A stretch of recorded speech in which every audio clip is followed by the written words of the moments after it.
오늘 하나님께서 주신 말씀 사도행전 7장 54절에서 60절입니다.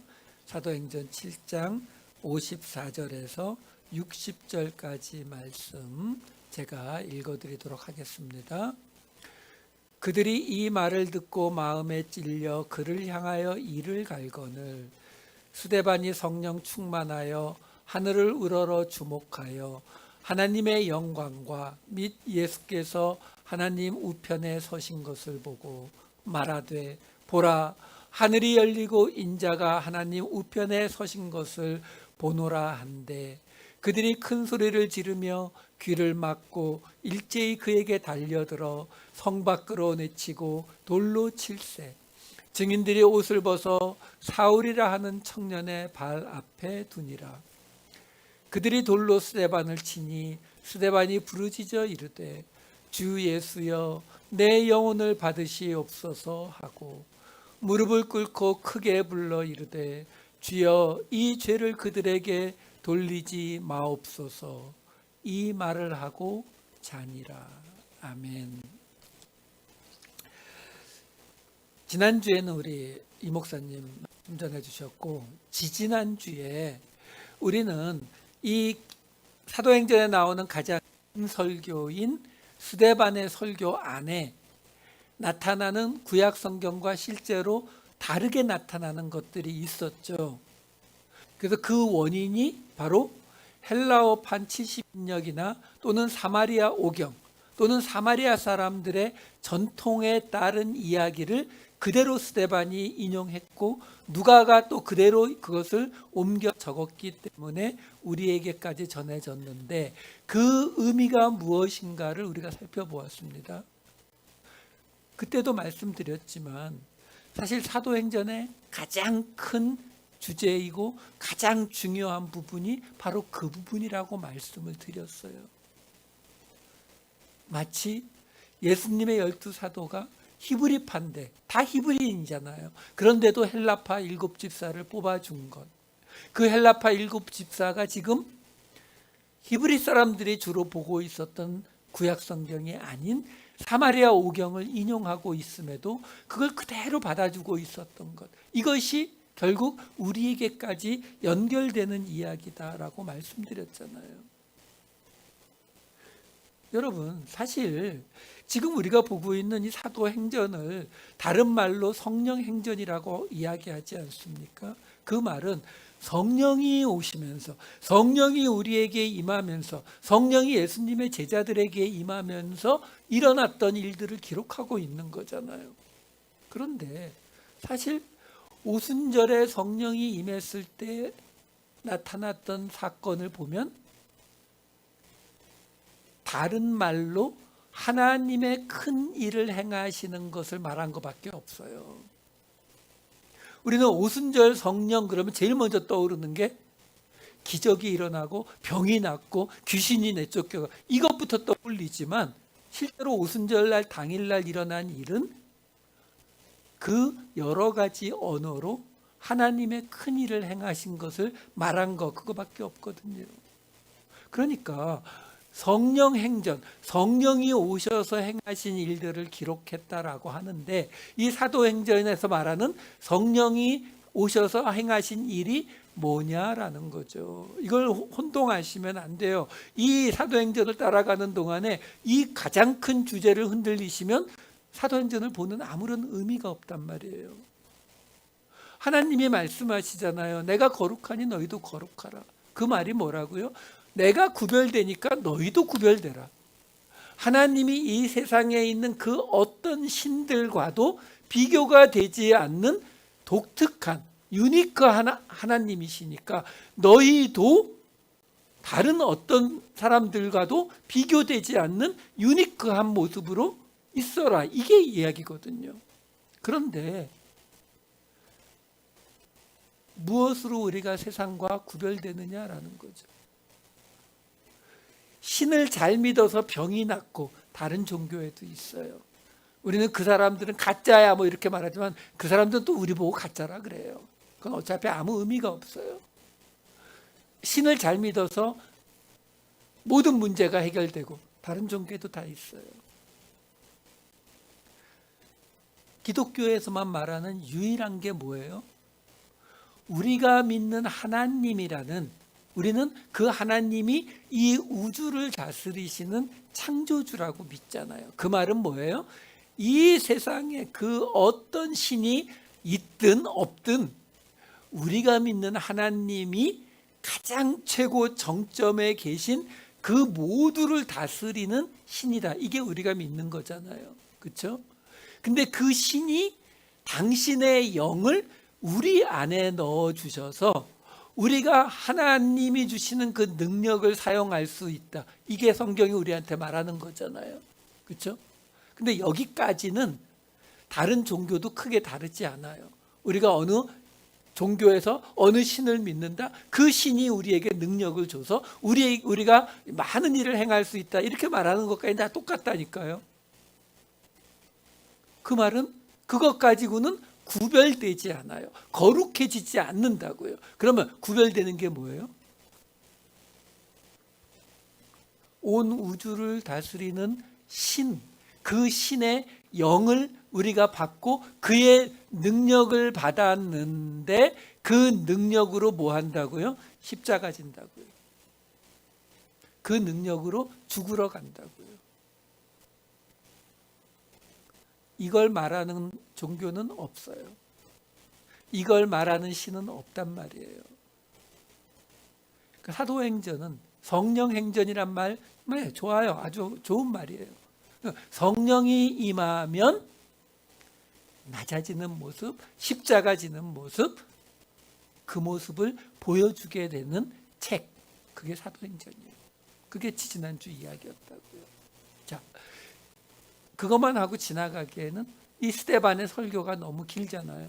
오늘은 그 스데반의 설교의 두 군데를 살펴보는 걸로 갑니다. 자, 우선 스데반의 설교 맨 앞부분에 보면 어떤 이야기가 나오냐면 아브라함의 이야기로부터 시작이 돼요. 하나님이 아브라함을 부르시고 땅을 주겠다고 했는데 그 땅을 아브라함이 아니라 후손에게 줄 건데 그 후손이 400년 동안 종로로 타다가 거기에서 큰 재물을 가지고 나오게 될 그 창세기 이야기를 스데반이 시작을 한다고요. 그러면서 어떻게 이야기가 나오냐면 7장 7절 8절에 이렇게 나와요. 또 이르시되, 이게 이제 스데반의 설교에 나오는 거예요. 종 삼는 나라를 애굽을 내가 심판하리니 그 후에 그들이 나와서 이곳에서 나를 섬기리라 하시고 할례의 언약을 아브라함에게 주셨더니 그가 이삭을 낳아 여드레 만에 할례를 행하고 이삭이 야곱을, 야곱이 우리 12조상을 낳으니라. 자, 스데반이 하는 이 이야기가 문제가 되는 이유가 뭐냐면요, 창세기로 가보게 되면 금방 말씀드린 것처럼 하나님께서 아브라함에게 후손에 대해서 내 후손이 그 땅을 받을 것인데 그 후손이 애굽에 가서, 거기서는 애굽은 아니죠, 그러니까 다른 나라에 가서 종살이를 400년을 할 것이고 거기에서 다시 나와서 지금 스데반이 말한 것처럼 이 약속의 땅에서 나를 섬기게 될 것을 말씀하신 거는 창세기 15장에 나와요. 그런데 거기에 비해서 지금 금방 스데반이 했던 이야기에 뭐라고 나왔어요? 그 이야기가 나오고서 곧장 무슨 이야기로 넘어갔어요? 바로 할례 언약에 관한 이야기가 나와요. 근데 창세기에는 금방 말씀드린 것처럼 아브라함의 후손들이 애굽에서 종살이 하다가 나올 걸 이야기하는 거는 15장에 그 고기들을 쪼개놓고 하는 그 첫 번 언약의 장면이라면 16장에 가서 하갈과 이스마엘 이야기가 나오고 17장에 가서 할례 언약의 이야기가 17장에 나와요. 다시 말해서 15장에서 하나님이 아브라함과 맺으시는 언약과 17장에서 할례 언약의 사이에는 시간 차이가 있어요. 아마도 꽤 많이 날 거예요. 왜냐하면 17장부터는 이제 아브라함이 이삭을 낳기 1년 전 이야기거든요. 15장은 그거보다 훨씬 전의 이야기라고요. 근데 지금 스데반이 아까 보았던 7장 7절 8절에서 무슨 이야기를 하고 있었냐면은 바로 그 두 가지 이야기를 그 사이에 여기 접속사가 생략되어 있는데 원어에는 접속사가 있어요. 그러니까 15장의 언약을 하나님이 말씀하시고 그리고 할례 언약을 아브라함에게 주셨다. 이렇게 설명을 하고 있다고요. 자, 이게 분명히 두 번 따로 나온 이야기를 스데반이 하나로 합쳐서 말하고 있거든요.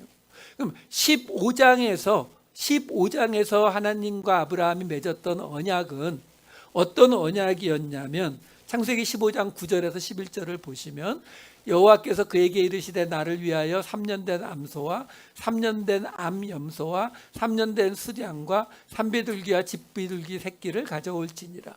아브라함이 그 모든 것을 가져다가 그 중간을 쪼개고 그 쪼갠 것을 마주 대하여 놓고 그 새는 쪼개지 아니하였으며 솔개가 그 사체 위에 내릴 때에는 아브라함이 쫓았더라. 자, 여기요 아주 우리가 봐야 되는 부분이 뭐냐면 우선 여기서 지금 아브라함이죠. 이 아브라함이 끄집어 놓은 지금 암소와 암염소와 순양과 산비둘기는 레위기에 가서 하나님 앞에 있는 제물의 종목들이에요. 근데 지금 여기서 아브라함이 지금 그걸 하는데 쪼개 놓고 솔개가 사체 위에 내릴 때에는 아브라함이 쫓았더라. 이게 무슨 말이냐면 불을 안 붙였다는 거예요. 우리가 잘 알다시피 하나님 앞에 드리는 제물은 쪼개 놓고 어떻게 해요? 불을 놓고 태워서 올려드리잖아요. 근데 여긴 지금 그 얘기가 안 나오고 있는 거예요.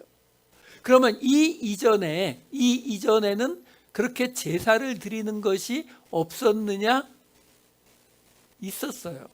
자세하게 나오진 않아도 아벨이 가인과 아벨 할 때 아벨이 양으로 제사를 드렸고 노아도 제사를 드렸을 때에 제물을 드렸어요. 그 정결한 짐승을 가지고요. 짐승과 새를 가지고. 그러니까 이 지역에 이 중근동 지방의 제사라고 하는 것이 그렇게 짐승을 죽여서 태워서 드리는 것이기 때문에 아벨이나 노아의 제사도 그렇게 드렸을 확률이 있어요. 근데 어쨌든 거기는 제물을 드렸다라는 말만 나오지 어떻게 드렸다는 이야기는 안 나와요. 그리고 아브라함이 가나안 땅에 도착해서 세겜 모래 상수리 나무에 도착했을 때 제단을 쌓았다라고 나오고 헤브론에 가서 또 마므레 상수리 숲풀에서 제단을 쌓았다라고는 나오는데 제물을 드렸다든가 지금 여기 창세기 15장에 나오는 것처럼 어떤 짐승을 어떻게 드렸다라는 설명은 여기가 처음이에요.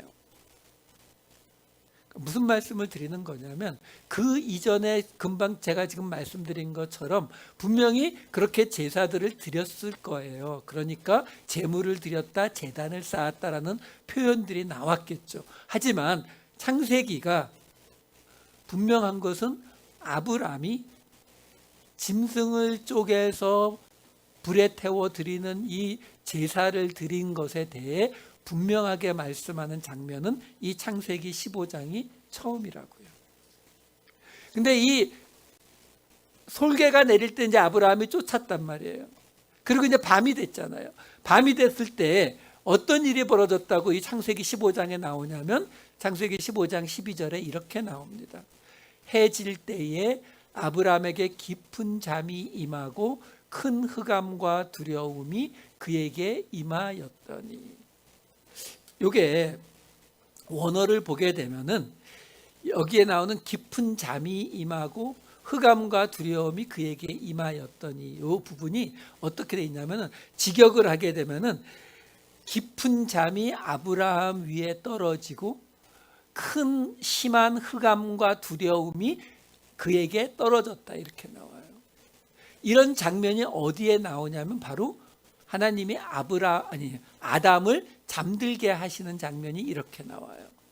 그 외에도 다윗에게 그리고 이사야에게 그리고 욥기에서 환상을 보거나 하나님이 잠들게 하는 장면에서 이렇게 이 깊은 잠 타르데마가 임했다 이런 식으로 설명을 합니다. 다시 말해서 이 장면은 지금 뭐냐면 하나님께서 아브람을 의도적으로 깊은 잠에 떨어지게 했다. 왜요? 여기서 말하는 깊은 잠에 보여주는 게 뭐예요? 죽음을 보여주는 거거든요.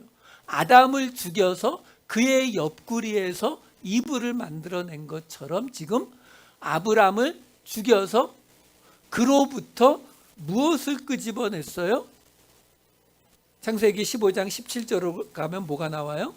하나님이 해가 져서 어두울 때에 연기나는 화로가 보이며 타는 횃불이 쪼갠 고기 사이로 지나더라. 그 제사를 하나님이 완성시키는 장면으로 나오잖아요. 그러니까 이 창세기 15장은 그렇게 해서 하나님의 의도하에 아브람과 하나님이 첫 언약을 맺었다, 이 이야기거든요. 자, 문제는 이 이야기와 스데반은 창세기 17장에 나오는 할례 언약을 같이 설명하고 있다라는 거죠. 창세기 17장 10절. 창세기 17장 10절이요. 없나요? 죄송합니다. 너희 중 남자는 다 할례를 받으라. 이것이 나와 너희와 너희 후손 사이에 지킬 내 언약이니라. 이게 창세기 17장 10절에 나오는 할례 받을 것을 설명하시는 하나님의 말씀이에요. 자, 문제가 뭐냐면 이게 지금 무슨 이야기가 되고 있는 거냐면요. 사실 이 내용은 창세기 15장에 나왔던 내용이 맞아요. 창세기 15장에 아까 나왔던 내용이 뭐냐면 바로 하나님이 아브라함에게 땅을 약속하셨는데 그 땅을 주시겠다. 그래서 갈대아 우르를 떠나서 하란을 거쳐서 이 가나안 땅에 왔잖아요. 근데 그 가나안 땅에 딱 왔더니 하나님이 뭐라고 하신다고요? 근데 그 땅을 너에게 주는 게 아니라 내 후손에게 줄 거야 라고 말씀하시는 거예요. 문제는 아브라함은 이 당시까지 이삭이 없을 때예요. 자식도 없는 사람에게 계약을 해서 너 저기 가면은 내가 땅하고 자식 줄게. 그래서 그 말 듣고 거기까지 갔더니 그때 가서 딴소리 하는 거죠. 사실은 근데 그 땅 너한테 줄 건 아니고 내 자손에게 줄게. 저 자손이 없는데요. 자손이 생길 거야. 그래 놓고는 15장에 뭐라고 했다고요? 창세기 15장에. 근데 사실은 그 아들도 못 받고 400년쯤 지나서 내 후손의 후손의 아들의 아들의 아들의 손자의 손자의 손자의 저 뒤에 가서 그 땅을 받게 될 거야. 이 정도면 거의 사기 수준이에요. 그런데 17장에 가서 뭐라고 하신다고요? 내가 언약을 세우는데 할례를 받으라. 이것이 너희와 너희 후손 사이에. 하나님이 지금 아브라함과 언약을 맺으셨는데 근데 그 언약이 사실은 좀 사기에 가까운 언약이었단 말이에요. 그럼 당연히 여러분, 우리가 정상적이면 어떤 생각이 들겠어요? 아니 지금 당신 나하고 계약을 해놓고 지금 계약을 뒤에 가서 딴소리 하는데 400년 후에 나 죽고 뭐 백골이 진토가 된 다음에 내 후손들한테 가서 또 딴소리 하면 어떡할 거야? 당연히 그렇게 되지 않겠어요? 근데 지금 하나님이 뭐라고 하신다고요? 할례를 받으라고 하면서 그 할례를 받는 내 후손들에게 지금 내가 너 아브람과 맺은 이 언약이 어떻게 된다고요? 내 후손들에게까지 확대될 것이다. 그 설명을 지금 하고 있는 거거든요. 자, 이게 무슨 말이냐면 여러분 한번 이렇게 생각해 보시면 이 이야기가 좀 이해하기가 쉬울 거예요. 뭐냐면 이게 믿어진다면, 이거 믿어지세요? 여러분 솔직히요, 이거 믿어지면은 우리가 흔들릴 게 하나도 없어요. 이건 뭐 믿음이 흔들릴 게 하나도 없죠. 왜 그러냐면 내가 오늘 이 땅에서 고난을 지나가는데, 내가 오늘 이 땅에서 어려움을 겪고 있는데, 오늘 내가 겪는 이 어려움과 고난의 대가를, 그 보상을 내 아들이 아니고 손주도 아니고 손주의 손주의 손주의 손주의 손주의 손주의 손주의 손주의 손주쯤에서도 하나님이 그 보상을 해주실 거야. 그러니까 내가 오늘 이 고난을 받을 수 있어. 이 수준이 되면 우리가 이 땅에서 고민할 게 하나도 없어요. 내가 아무리 힘들어도 뭐 어차피 몇백 년 후에라도 이 보상을 하나님이 언젠가 해주시겠지. 되겠어요? 여러분들은 되실 것 같으세요? 저도 안 될 것 같아요.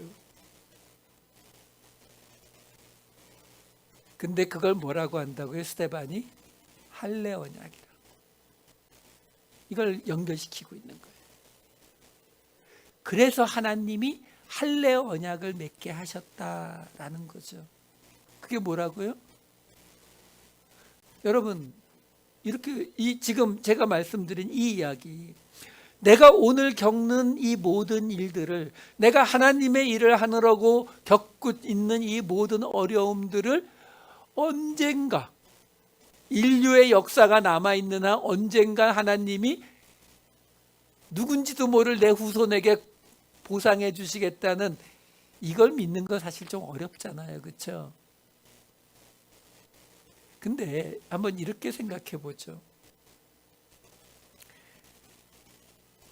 내가 죽고 나서 손자의 손자의 손자의 손자의 손자가 아니라, 제가 우리 손주는 우리 애들이 결혼을 할 생각이 없어서 손주를 볼 수 있을지 모르겠는데, 손주는 어쩌면 볼 수 있겠지만 제가 증손자까지 볼 확률이, 우리 애들이 아직까지 결혼을 안 하는 걸로 봐서는 힘들 것 같죠. 그러면 아까 이야기를 좀 바꿔볼까요? 내가 오늘 겪는 고난이 있는데 하나님이 증손자에게 보상을 해주시겠다고 하면은 조금 나아질까요? 손자는 그래도 제가 볼 확률이 있으니까 손자라면 참을 수 있을까요? 근데 여러분, 그 제 손자와 증손자 그 사이에 어느 시점에 제가 죽는다고 치면, 그러면 제가 죽고 나서 증손자가 받는 거하고 증손자가 받는 거하고 증손자가 받는 거하고 어떤 차이가 있어요? 어차피 큰 상관없는 거 아니에요? 내가 죽고 난 뒤에 내 5대 손이 받는 거와 내 500대 손이 받는 거. 자, 이야기를 거꾸로 뒤집어 보면 결국 무슨 이야기가 된다고요? 아까 말씀드렸잖아요. 이게 믿어진다면 우리가 믿음에 흔들릴 일이 없다니까요. 근데 이걸 사실 우리가 단축시켜 보면 그냥 내가 오늘 겪는 어려움, 내가 오늘 하나님의 말씀을 따르면서 지나가야 되는 이 핍박들이 하나님이 분명히 보상을 해주신다. 그게 언젠진 모르지만 분명히 보상해 주신다. 내가 죽은 이후라도 상관없다 라면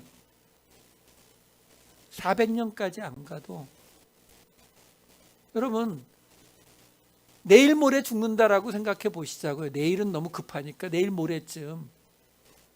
근데 내가 그동안 하나님의 일을 감당하고 예수의 이름으로 그 핍박을 참아낸 그 보상을 내가 죽고 난 뒤에 하나님이 보상해 주시겠다. 내 아내와 내 자식들에게 보상해 주시겠다. 그러면 좀 괜찮지 않으세요? 제가 무슨 말씀을 드리는 거냐면, 우리가 지금 이 고난 주간이잖아요. 내일 모레 부활 주일 아닙니까? 우리가 부활을 믿는다면 그 죽음의 시점이 어디에 있든지 상관없이 사실은 400년 후라고 하는 그 횟수가 아니라 할지라도 우리가 정녕 우리의 죽음 이후를 믿는다면 그 이후에도 하나님의 약속이 존재하고 지켜질 것을 믿는다면 사실은 오늘 우리의 어려움 속에서 오늘 우리가 지는 십자가 앞에서 우리가 흔들릴 이유가 없어야 한다라는 거죠. 스데반이 바로 그것 때문에 할례 언약과 연결시키는 거예요. 왜? 할례가 뭐예요? 우리가 죽는다는 것을 그 몸에다가 나타내는 표식이잖아요. 그러니까 그 하나님이 아브라함에게 주신 그 약속은 결국 아브라함이 죽음 너머를 믿음으로써 그 후손들에게 연결된 것이다. 그 얘기를 해주는 거예요. 그러면서 이제 그 다음에 7장 17절에 이렇게 이어지는 거죠. 하나님이 아브라함에게 약속하신 때가 가까움에 이스라엘 백성이 애굽에서 번성하여 많아졌더니. 무슨 말이에요? 이제 모세 이야기로 넘어가는데 그 출애굽이 어떻게 된 거라고요? 하나님이 아브라함에게 약속하신 그 약속이 이루어지고 있는 거다. 당연한 이야기죠. 우리 모두도 다 알고 이 이야기를 듣던 유대인들은 더 잘 알고. 그렇죠? 근데 이 이야기를 왜 꺼냈어요? 스데반이 이 이야기를 하려고 꺼내요. 7장 39절에서 41절.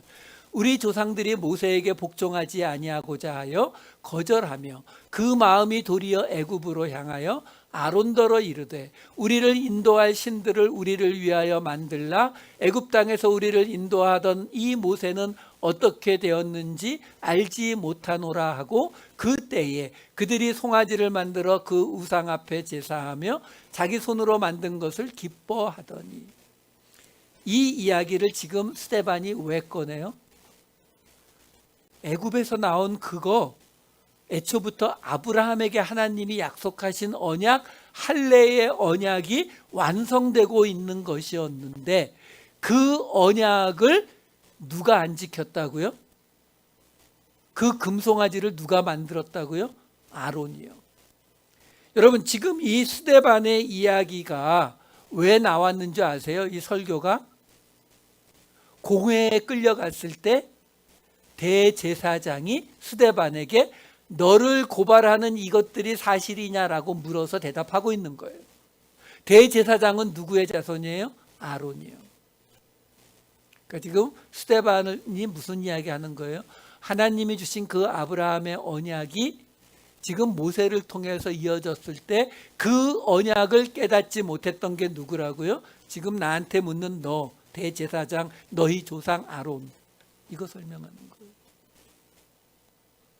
사실 하나님을 믿는 사람을 가장 힘들게 하는 것은 항상 하나님의 사람들이라는 사람들이에요. 성도들 중에 다른 성도 때문에 시험 드는 사람이 10명 중에 1명이면은 나머지 9명은 목사 때문에 시험 들죠. 그렇죠? 지금 스데반이 그 이야기를 하고 있는 거예요. 왜? 스데반에게 준 첫 번째 죄목이 뭐였어요? 모세를 모독했다고. 하나님과 모세를 모독했다는 그 말에 지금 스데반이 대답을 첫 번째 한 거예요. 그 하나님과 모세를 모독한 거는 바로 너 조상 아론이었는데 이 이야기하는 거예요. 자, 그리고 나서 그 금송아지 이야기를 꺼내면서 아모스서를 인용하고 그리고 이스라엘의 우상 숭배에 대해서 스데반이 쭉 언급을 합니다. 그러면서 이렇게 설명을 해요. 7장 44절. 광야에서 우리 조상들에게 증거의 장막이 있었으니 이것은 모세에게 말씀하신 이가 명하사 그가 본 그 양식대로 만들게 하신 것이라. 광야에 있던 장막, 하나님이 말씀하신 대로 그대로 만든 장막이다라는 거죠. 그러면서 7장 46절 47절에 이렇게 이어집니다. 다윗이 하나님 앞에서 은혜를 받아 야곱의 집을 위하여 하나님의 처소를 준비하게 하여 달라고 하더니 솔로몬이 그를 위하여 집을 지었느니라. 그랬는데 문제는 이어지는 48절에 이렇게 말하죠. 그러나 지극히 높으신 이는 손으로 지은 곳에 계시지 아니하시니 선지자가 말한 바, 그러면서 이사야서 61장을 이렇게 인용합니다. 49절 50절. 주께서 이르시되 하늘은 나의 보좌요 땅은 나의 발등상이니 너희가 나를 위하여 무슨 집을 짓겠으며 나의 안식할 처소가 어디냐? 이 모든 것이 다 내 손으로 지은 것이 아니냐 함과 같으니라. 그래서 이 이야기를 지금 스데반이 또 쭉 다 하는 이유가 뭐냐면 51절 때문에 그래요. 이어지는 7장 51절. 목이 곧고 마음과 귀에 할례를 받지 못한 사람들아, 너희도 너희 조상과 같이 항상 성령을 거스르는도다. 자, 지금 스데반이 하고 있는 두 번째 이야기가 뭘 이야기하고 있는 거냐면, 스데반이 받은 고발장이 두 가지였거든요. 하나가 하나님과 모세를 모독한다는 거, 아까 대답했고, 두 번째가 뭐냐면 바로 예수님이 하신 그 말씀, 성전을 허물고 사흘 안에 다시 짓겠다, 율법을 폐하겠다는 그 말씀이 두 번째 고발이었거든요. 그거에 대한 설명을 하는 거예요. 무슨 말이에요? 지금 우리 주님이 이 성전을 무너뜨리고 사흘 만에 다시 짓겠다는 그 말을 가지고 너희가 뭐라고 하는데, 자, 우리 솔직히 까놓고 이야기해 보자. 광야에 있던 장막은 하나님이 모세에게 명하신 대로 만든 게 맞지만, 너희가 지금 섬기는 저 성전 누가 만든 거냐? 하나님이 명령하셨냐? 아니, 다윗이 짓기를 원했고 솔로몬이 지은 거 아니냐? 그러면서 뭐라고 했다고요? 하나님은 사람이 지은 성전에 계시지 않는다라고 분명히 말씀하지 않았느냐? 이렇게 설명하는 거예요. 그러니까 무슨 말이에요? 그런 성전을 사람이 지은 성전인데, 하나님이 지으라고 한 게 아닌데, 그걸 하나님이, 우리 주님 그리스도이신 예수님이 그걸 무너뜨린다고 하는 게 뭐가 잘못됐다고 하는 거냐? 이거 따진 거예요. 맞아 죽을 소리 하고 있는 거예요. 그러면서 뭐라고 했다고요? 그 사람들에게 마음과 귀에 할례를 받지 못한 사람들아, 이렇게 말하고 있다는 거죠. 성령을 거스르는 사람들이라고 말하고 있는 거예요. 우리는 성령을 거스른다라고 하게 되면은 뭐 하나님에 대해서 뭐 쌍소리를 한다든가 욕을 한다든가 뭐 이상한 짓을 한다든가, 우리는 이런 것만 떠오르잖아요. 근데 지금 스데반은 무슨 이야기를 하고 있어요? 바로 그 대제사장과 지금 스데반을 지금 끌고 온 바리새인 서기관들 그리고 백성들, 그 사람들에게 뭐라고 말하냐면, 너희가 지금 이해하지 못하는 이유를 뭐라고요? 마음과 귀에 할례를 받지 않아서. 근데 아까 할례 이야기 나왔었잖아요. 그 할례가 뭐라고요? 죽음이요. 너희들의 생각이 죽지 않았기 때문에 너희가 이해하지 못하는 거라는 거예요. 근데 그걸 뭐라고 말한다고요? 성령을 거스르는 것. 성령을 거스르는 것이요. 여러분, 오늘 성금요일이잖아요. 처음 시작할 때 그래서 제가 말씀드린 거예요. 성령이 오시면 우리에게 원하시는 게 뭐라고요? 성령의 능력이 없이는 우리가 못하는 게 뭐라고요? 낮아지는 거예요. 힘이 있는데, 권력이 있는데, 재물이 있는데 낮아져서 그냥 낮아지는 게 아니라 종으로 섬기는 자리까지. 우리 주일날 누가복음에서 봤잖아요. 주인이 와서 허리에 띠를 띠고 종이 밥 먹는 것을 섬기는 거예요. 그거를 못한다니까요. 성령의 능력이 없이는요. 그렇게 하려면 어떻게 해야 돼요? 흔히 말하는 대로 이 세상의 모든 권력과 이 세상의 모든 유혹과 이 세상의 모든 좋은 것들, 이런 것들을 향한 우리의 마음을 완전히 내려놔야 돼요. 그걸 뭐라고 부르는지 아세요? 그걸 해탈이라고 불러요. 불교에서는. 그걸 도교에서는 도통했다고 불러요. 신선이 된다는 게 뭐예요? 신선이 되면 이 세상에 있는 온갖 막 싸우고 미워하고 사랑하고 뭐 이런 것들을 다 초월해서 저 위에서 살게 되는 거잖아요. 불교에서 말하는 해탈이 뭐예요? 우리 안에 있는 모든 오욕과 칠정을 다 떠나서 그 모든 팔 정도를 다 떠나서 무로 가는 게 해탈이에요. 그 말은 뭐냐면요, 그 단계에 이르는 것이 그만큼 힘들다는 거예요. 불교에서 말하는 가장 최고 정점이 해탈이에요. 도교에서 말하는 가장 최고 정점이 도통해져서 신선이 되는 거라고요. 그 레벨이 돼야 이게 된다니까요. 사람들이 좋은 물건을 가지고 싶어하고 어떤 욕망에 휘둘리고 이걸 다 내려놓을 수 있는 건 그 레벨이란 말이에요. 근데 성경은 뭐라고 이야기한다고요? 성령의 능력으로 우리가 그것을 할 수 있게 해주겠다라는 거거든요. 우리가 하는 게 아니고. 그걸 뭐라고 부른다고요? 할례를 받은 거. 그걸 지금 스데반이 뭐라고 이야기한다고요? 마음과 귀에 할례를 받은 거. 이게 되어야 하나님의 말씀이 들린다라는 거예요. 이게 되어야 우리가 십자가를 질 수 있다라는 거예요. 지지난주 설교 때 제가 마지막 결론 그렇게 말씀드렸잖아요. 사도행전이 무슨 이야기라고요?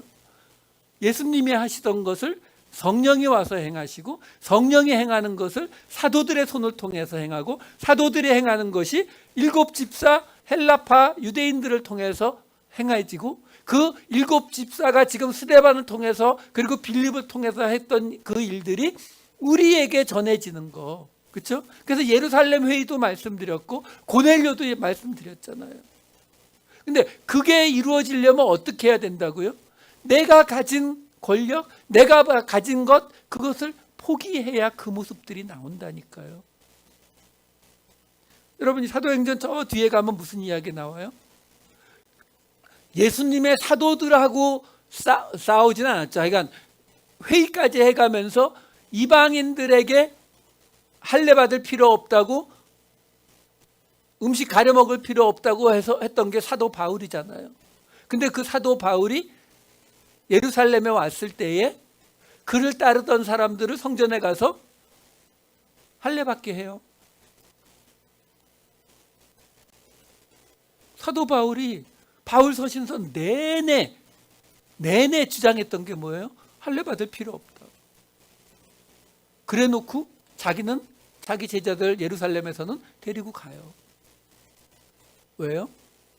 그런 거에 이미 얽매이지 않는 거예요. 그게 뭐라고요? 그게 해탈이고 도통이라니까요. 사도 바울이 어떻게 그렇게 할 수 있었어요? 사도 바울이요, 그의 서신서도 그렇지만 사도행전을 보면은, 솔직히 말씀드려서 우리끼리만 하는 얘기죠. 솔직히 성격 그렇게 좋아 보이지 않거든요. 그런데도 복음을 위해서는 자기가 그토록 주장하던 것 얼마든지 양보해요. 그걸 뭐라고 한다고요? 그게 사도 바울이 스스로 말하는 자기의 그 옛사람이 죽었기 때문에, 마음과 귀에 할례를 받았기 때문에 그 일이 그들에게 나타나고 있었다고요. 근데 이 대제사장과 바리새인들과 서기관들과 그리고 스데반을 끌고 갔던 그들은 왜 그 말을 듣지 못했어요? 그들은 자기들이 가진 자격이 있다라고 믿었거든요. 자기들이 하나님 앞에 다른 사람들보다 훨씬 더 가까이 있는 사람이라고 믿었다고요. 그렇기 때문에 받아들일 수 없었던 거죠. 그랬더니 이 설교를 전했더니 그 결과가 뭐예요? 오늘 본문으로 읽은 스데반이 돌에 맞아 죽는 모습이에요. 여러분, 이 사건은 단순히 복음을 전하다가 순교했다 이걸 보여주려고 적어놓은 게 아니에요. 지금 이 스데반은 바로 그 낮아짐의 모습, 자기가 가진 것을 내려놓는 모습을 그대로 연결받은 첫 평신도예요. 사도들을 빼고는 첫 사람이라고요. 그 사람이 예수 그리스도의 복음을 그대로 전했더니 어떻게 됐다고요? 죽더라. 할례를 받더라. 스데반이 마음과 귀에 할례를 받더라. 이렇게 되는 거예요. 여러분, 오늘 성금요일이잖아요. 예수님의 고난을 묵상하는 날이잖아요. 예수님의 고난을 이야기할 때 우리가 항상 하는 이야기가 뭐예요? 가장 높으신 The Most High이신 예수님, 하나님께서 이 땅에 오셔서 태어날 때 뭐 마국간에 태어나시고, 그것도 낮아지신 게 맞지만 죽을 수 없는 분이 죽음의 그 수월의 가장 맨 밑바닥까지 내려가시잖아요. 그 고난을, 예수님의 고난을 묵상한다는 말이 뭐예요? 우리도 그 십자가를 지고 거기까지 내려가겠습니다. 우리도 그 할례를 받겠습니다. 우리의 마음과 귀에 할례 받겠습니다. 여러분, 예수님의 말씀은 바로 이 내가 죽는다라는 전제를 깔면 다 이해가 돼요. 오늘 스데반은 자신의 죽음을 통해서 자신이 지금 처음이자 마지막으로 하는 이 설교의 내용이 무엇을 뜻하는지를 우리에게 분명히 보여주는 것입니다. 내일 모레 부활절을 맞이하기 위해서는 오늘 죽어야 돼요. 그 죽는 자리, 할례를 받는 자리로 내려가셔서 내일 모레 우리 주님과 함께 부활하는 영광을 기대하시는 저와 여러분 되시기를 우리 주님의 이름으로 축원합니다. 기도하시겠습니다. 사랑이 많으신 아버지 하나님, 우리가 받은 언약이 어디에서 시작되었는지, 어떻게 우리에게 전해졌는지 스데반은 다시 우리에게 말해줍니다. 그러면서 스데반은 아브라함과 모세의 이야기뿐만이 아니라 십자가에서 돌아가신 그 예수님의 죽음까지 연결되는 이야기라는 것을 그의 육신의 죽음을 통해, 그의 할례를 통해 우리에게 보여줍니다. 아버지 하나님, 예수님을 통해 받는다는 은혜의 구원이 그저 우리 입에 붙은 장식의 말이 아니라, 미사력으로 붙은 말이 아니라 진정 그 은혜가 될 수 있도록 우리로 자격 없는 자리, 죽을 수밖에 없는 자리로 내려가는 십자가를 지는 우리 모두가 되게 하여 주시옵소서. 감사드리옵고 이 모든 말씀 우리 주 예수 그리스도의 이름으로 기도하옵나이다. 아멘.